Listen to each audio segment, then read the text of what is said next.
चलिए, good morning everyone. फिर मैं आज क्लास 11 का सेल चैप्टर से एक महत्वपूर्ण टॉपिक राइबोसोम, जो पिछले वीडियो में कुछ डिस्कशन किए हुए थे, आज मैं फिर उसी टॉपिक का डिस्कशन करने वाला हूं और हम समझेंगे कि राइबोसोम के क्या क्या कार्य हो सकता है।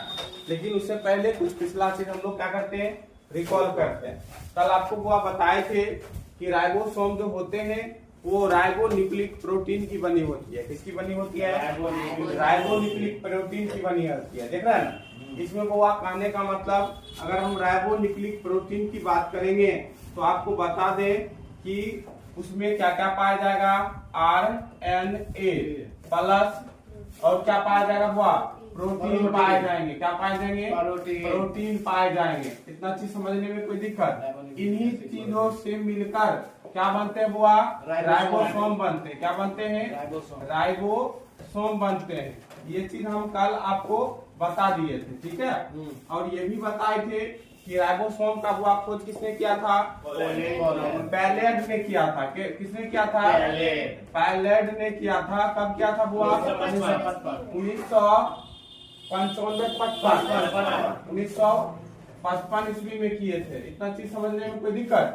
आपको बता दें कि राइबोसोम में, देखिए यहाँ लिखा है, राइबोसोम में RNA प्लस प्रोटीन की वो एक सूक्ष्म संरचना होती है। सूक्ष्म बोले तो छोटा। कैसा संरचना हुआ? छोटा संरचना होता है, ठीक है। और इसी छोटे संरचना में क्या करते हैं राइबोसोम? प्रोटीन का संश्लेषण करता है। संश्लेषण करने का मतलब उसको वह कैसे, किस जगह क्या करना है, संश्लेषित कर सभी कोशिकाओं तक प्रोटीन को वह क्या काम करती है? पहुंचाने का काम करती है। उसमें अशुद्धियां होगी, उसको वह क्या करेंगे? समाप्त करेंगे। ये चीज हम कल डिस्कशन कर लिए थे। इसमें बताया गया राइबोसोम निर्माण के लिए प्रोटीन तथा RNA की आवश्यकता होती है, जो हम यहाँ लिख के आपको क्या कर दिए थे, समझा दिए थे। अगला टॉपिक आपको कल हम बताए थे कि राइबोसोम जो होते हैं, राइबोसोम जो होते हैं वो किसमें पाया जाता है? यूकैरियोटिक कोशिका में। किसमें पाया जाता है? यूकैरियोटिक कोशिका में। और सबसे बड़ी बात है कि राइबोसोम इंडोप्लाज्मिक रेटिकुलम पर पाया जाता है। आपको ये भी बताए थे, क्यों? क्योंकि वो आपको बताए थे कि खासकर राइबोसोम कोशिका द्रव में रहता है, उसके साथ साथ अंतःपरदवी जालिका में रहते हैं, एवं माइटोकॉन्ड्रिया और हरित लवक में भी वो क्या पाया जाता है? आपका राइबोसोम पाए जाते हैं। सबसे अधिकतर अगर कोशिका की संरचना में राइबोसोम को देखेंगे तो हम लोग इंडोप्लाज्मिक रेटिकुलम में देखते हैं, जिसको हम लोग किससे लिखते हैं? ER से लिखते हैं। किससे लिखते हैं? ER से। ER को हम बताए थे कितने भागों में विभाजित किया गया था? दो भागों में। पहला भाग हुआ क्या था? SER मतलब स्मॉल इंडोप्लाज्मिक रेटिकुलम। दूसरा हुआ क्या था? RER रफ इंडोप्लाज्मिक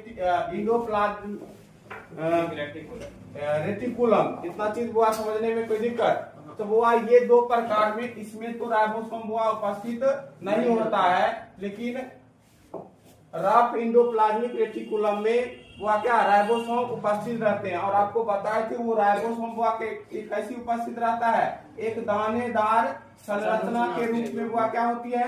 दिखाई पड़ती है। कैसी दिखाई पड़ती है? दानेदार संरचना के रूप में वो क्या पड़ता है?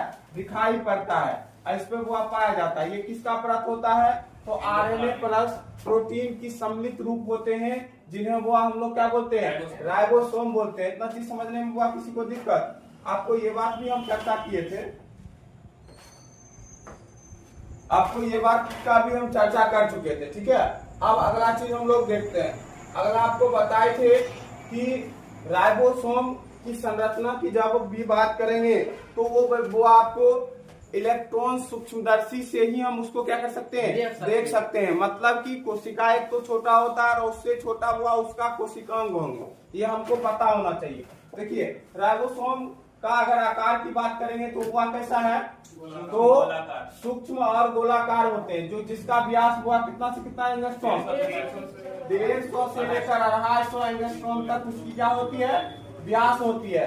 और वो इसके बाद इसको इतना सरल रूप से हम लोग नहीं देख सकते, इसके लिए इसका उपयोग करेंगे सूक्ष्मदर्शी, जिसको हम लोग इलेक्ट्रॉन सूक्ष्मदर्शी भी बोलते हैं। अब देखिए वो सबसे बड़ा सवाल है कि इसको वो दो भागों में वो इसकी संरचना बटी होती है। कितने भागों में, दो भागों में। पहला भाग की अगर हम बात करेंगे तो उसको 30 उप इकाई बोला जाता है। क्या बोला जाता है, 30 उप इकाई। दूसरा का हुआ 50। मतलब अलग अलग राइबोसोम में अलग अलग संरचनाएं उसके इकाइयों में विभाजित होती है, ये चीज आपको पता होना चाहिए। ठीक है, आगे आपको हम बताए थे, ये देखिए पहला इकाई हुआ, ये हुआ कैसा इकाई, दूसरा इकाई जो चित्र के माध्यम से हुआ क्या किया गया है, दर्शाया गया है। कोई दिक्कत हुआ, देखिए प्रत्येक राइबोसोम के 2 उप इकाई होते हैं, ये हुआ जिसको हम लोग अंग्रेजी में सब यूनिट से बोलते हैं। क्या बोलते हैं, सब यूनिट्स। इतना चीज समझने में किसी को दिक्कत, आगे आपको बता दें कि इन्हीं इकाइयों के साथ साथ इसको वो आकार एवं संरचना के दृष्टिकोण से राइबोसोम को 2 भागों में विभाजित किया गया, जो हम आपको कल बता दिए थे। पहला भाग था 70S राइबोसोम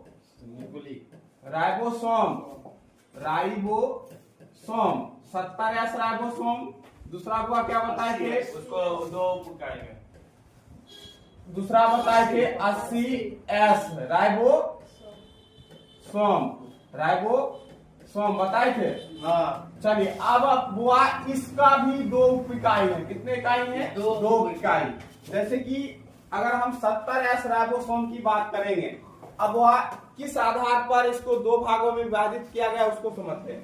देखिए आकार एवं अवसादन गुणांक के आधार पर इसको वो कितने प्रकार में विभाजित किया गया है, 2 प्रकार में। कितने प्रकार में, 2 प्रकार में। आकार एवं संरचना के आधार पर राइबोसोम को